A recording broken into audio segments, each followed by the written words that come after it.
హైకోర్టులో ప్రయోజనాల వాద్యం నేనే స్వయంగా దాఖలు చేయడం జరిగింది. పిల్ నంబర్ 34/24. ఇప్పటికీ 17 వాయిదాలు 17 నెలలు గడిచింది. 17 సార్లు అడ్వకేట్ జనరల్ గారు ప్రభుత్వం కౌంటర్ దాఖలు చేయడానికి హైకోర్టు నోటీసులు సర్వ్ చేసినప్పటికీ నోటీసులు ముట్టిన తర్వాత కూడా 17 సార్లు వాయిదాలు వచ్చినాయి. 17 సార్లు వాయిదా కోరిండ్రు. మాకు సమయం లేదని వివిధ కారణాలు చెప్తూ ప్రభుత్వం తప్పించుకుంటుంది. దొంగతనమే చేయకుంటే, దొంగే కాకుంటే, కాంగ్రెస్ పార్టీ దొంగల ముఠ కాకుంటే, దండుపాల్యం ముఠ కాకుంటే 17 సార్లు ప్రభుత్వం పైన అవినీతి ఆరోపణలు వచ్చినప్పుడు ప్రభుత్వం 17 సార్లు వాయిదా కోరినటువంటి కేసు ఉన్నది ఇప్పటివరకు చరిత్ర. తప్పించుకుంటున్నారు. కాబట్టి కేంద్ర ప్రభుత్వ ఏజెన్సీలను, రాష్ట్రంలో ఉండబడినటువంటి ఏజెన్సీలను సంప్రదిస్తున్నాం. ఇవాళ ఈడీ కార్యాలయానికి వెళ్ళడం జరిగింది. ఈడీ కార్యాలయానికి సంబంధిత ఆధారాలను కూడా ఇవాళ సమర్పించినాం. తర్వాత ఇప్పుడు మీ ముందు ప్రకటించిన విధంగా అన్ని ఏజెన్సీలకు ఈరోజే మా పార్టీ బాధ్యులు వెళ్ళి కంప్లైంట్ చేస్తున్నాం. 715 పేజీలతో కూడిన ఆధారాలతో కూడినటువంటి ఫిర్యాదును అన్ని సంస్థలకు ఇవాళ ఈడీకి ఇచ్చినట్టు అన్ని సంస్థలకు బీఆర్ఎస్ రాష్ట్ర పార్టీ తరఫున ఇవాళ అందజేయడం జరుగుతూ ఉన్నది. ముఖ్యంగా ఇందులో భారతీయ జనతా పార్టీ, ఎందుకంటే ఇది civil supplies department, MSP operations మొత్తం కూడా ఫుడ్ కార్పొరేషన్ ఆఫ్ ఇండియా పరిధిలో జరుగుతాయి. ఫుడ్ కార్పొరేషన్ ఆఫ్ ఇండియా కేంద్ర ప్రభుత్వ పరిధిలో ఉంటుంది, బీజేపీ ప్రభుత్వంలో ఉన్నది. ఎఫ్సిఐ ది యొక్క సివిల్ సప్లై డిపార్ట్మెంట్ సంబంధించి నియంత్రించేటువంటి అధికారం కానీ, సమీక్షించే అధికారం కానీ, చర్యలు తీసుకునే అధికారం కానీ ఎఫ్సిఐకి ఉన్నది. ఎఫ్సిఐని కూడా ఇలా ఫిర్యాదు చేస్తున్నాం. ఎఫ్సిఐని కూడా కోర్టుకు లాగినాం. ఎఫ్సిఐ కూడా ఇప్పటివరకు కౌంటర్ దాఖలు చేయలేదు. కాబట్టి ఇందులో భారతీయ జనతా పార్టీ ఎందుకు ఈ రాష్ట్రంలో టెండర్ల కుంభకోణం, ధాన్యం టెండర్ల కుంభకోణం మీద బీజేపీ పార్టీ ఎందుకు మాట్లాడటం లేదు? వాళ్ళు కూడా ప్రత్యక్షంగా ఇందులో ఇన్వాల్వ్ అయినది బీఆర్ఎస్ పార్టీ ఆరోపణ.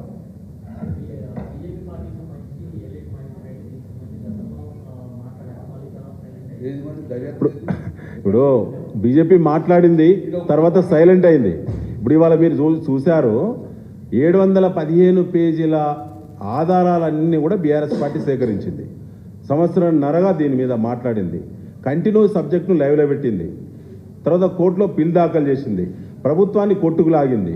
ప్రభుత్వాన్ని కౌంటర్ దాఖలు చేయాలని చెప్పి చీఫ్ జస్టిస్ గారు అనేక ఆదేశాలు ఇచ్చారు. 3 చీఫ్ జస్టిస్లు మారిలు కానీ ప్రభుత్వం మాత్రం ఈ కేసులో ఇప్పటివరకు కౌంటర్ దాఖలు చేయలేకపోయింది. కౌంటర్ దాఖలు చేస్తలేదంటేనే కాంగ్రెస్ పార్టీ దొంగ 420. ఇది ఇవాళ బీఆర్ఎస్ పార్టీ నర్మగర్భంగా చెప్తున్నది. ఇలా ఖచ్చితంగా ముఖ్యమంత్రి రేవంత్ రెడ్డి ప్రత్యక్షంగా ఇన్వాల్వ్ అయ్యిండు, ఉత్తమ్ కుమార్ రెడ్డి ప్రత్యక్షంగా ఇన్వాల్వ్ అయ్యిండు, సంబంధిత అధికారులు ప్రత్యక్షంగా ఇన్వాల్వ్ అయ్యిండు. ఇందులో హయత్ హోటల్లో, పార్క్ హయత్ హోటల్లో జరిగినటువంటి కుంభకోణం యొక్క మరి వివరాలన్నీ కూడా బీఆర్ఎస్ పార్టీ దగ్గర అన్ని రకాల ఆధారాలు ఉన్నాయి. కాంగ్రెస్ పార్టీ ఇప్పటికి చెప్తున్నది, ఇది 9వ ప్రెస్ మీట్. ఇంతకుముందు ఇదే తెలంగాణ భవన్లో గతంలో కమలాకర్ అన్న మేము మాట్లాడినప్పుడు చెప్పినాం, అయ్యా గతంలో ఇది 8వ ప్రెస్ మీటు. ఒక్కడంటే ఒక్కడు కాంగ్రెస్ పార్టీలో ఏది పడితే కేసీఆర్ గారిని, కేటీఆర్ గారిని, హరీష్ రావు గారిని తెల్లారితే అనవసరపు మరి మాటలు మురిగేటువంటి, కుక్కల్లా మురిగేటువంటి వాళ్ళు కాంగ్రెస్ పార్టీ వాళ్ళు చాలామంది ఉన్నారు కదా. మరి సివిల్ సప్లైస్లో జరిగినటువంటి ధాన్యం టెండర్ల కుంభకోణంలో ఒక్కడంటే ఒక్కడు రోషం ఉన్నోళ్ళేడానే గల్లీ నుంచి ఢిల్లీ దాకా ఎవడు మాట్లాడతలేడు. ఎందుకు గిన్నిసార్లు ఆరోపణలు చేసినా కోర్టుకు పోతున్నావు, తప్పించుకు తిరుగుతారు దొంగల లెక్క. ప్రెస్లో ఆరోపణలు చేస్తున్నావు, కౌంటర్ చెప్పే పరిస్థితి లేదు. ఒక్కడంటే ఒక్కడు కూడా. ఇది 9వ ప్రెస్ మీటు. చెప్పలేరు వాళ్ళు, ఎందుకంటే అన్ని ఆధారాలు మా దగ్గరే ఉన్నాయి కదా. వాళ్ళు కౌంటర్ దాఖలు చేయడానికి ఏమున్నది? మిస్మరైజ్ చేయడానికి ఏం మిగిలి ఉన్నది? వాళ్ళకు ఏమీ లేదు. వాళ్ళు మొత్తము పట్టపగలు దొంగల్లా, దండుపాల్యం ముఠాల్లా రైతు పండించినటువంటి ధాన్యాన్ని, రైతు చెమట చుక్కను టెండర్ల రూపంలో కమిషన్లకు అమ్ముకొని ఇలా సివిల్ సప్లైస్ డిపార్ట్మెంటు రైతులను కూడా ముంచుతారు. ఎందుకంటే ఇలా సివిల్ సప్లైస్ కార్పొరేషను అది బతికుంటేనే ఇలా 70 లక్షల మంది రైతులకు భరోసా. వాళ్ళకు ఎంఎస్పీ ఆపరేషన్స్ అందుబాటులో ఉంటాయి. మధ్య ధర కొనుగోలు చేసే శక్తి ఉంటుంది సంస్థకు. ఇలా వీళ్ళు చేసేటువంటి చిల్లర లుచ్చ రాజకీయాలకు, ఈ అవినీతికి ఇలా రైతులు వాళ్ళ యొక్క ధైర్యం చెడిపోయేటువంటి పరిస్థితికి వాళ్ళ కాంగ్రెస్ పార్టీ తీసుకొస్తా ఉన్నది. కాబట్టి దీన్ని ఇంతటితో ఆగకుండా దీన్ని తేల్చే వరకు, దొంగలను జైల్లో పెట్టే వరకు, వసూలు చేసిన ఇవాళ 423 కోట్ల రూపాయల అదనపు వసూళ్ల బ్యాంకు ట్రాన్సాక్షన్స్ ప్రభుత్వంతో ఉన్నటువంటి ఎంఓయూను వాయిలేట్ చేస్తూ అదనపు వసూళ్ల వివరాలను మా చేతిలోనే మేము జమ చేసి ఇవాళ ఈడీకి చెప్పడం జరిగింది. మిగతా సంస్థలు కూడా పెడుతున్నాం. ఇలా మన కేటీఆర్ గారి పట్ల ఏసీబీ అధికారులు కూతవేటి దూరంలో ఉంటారు. వారు రాష్ట్ర ఇమేజ్ను పెంచేటువంటి ప్రయత్నం చేసినటువంటి కేటీఆర్ గారి పట్ల కేసులు నమోదు చేసినటువంటి ఏసీబీ మరి వాళ్ళ మీకు కూతవేటి దూరంలో పంజాగుట్టలో జరిగేటువంటి వేల అకౌంట్ ట్రాన్సాక్షన్స్ జరుగుతున్నాయి కదా.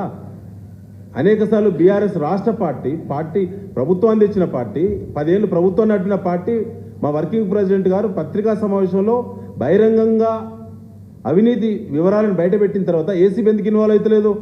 ఏసీబీ అధికారుల కింద ఏమున్నట్టు? ఏసీబీ అధికారులను ఎట్లా అర్థం చేసుకోవాలి రాష్ట్రంలో అంటే రేవంత్ రెడ్డి అనుమతి వస్తలేదు.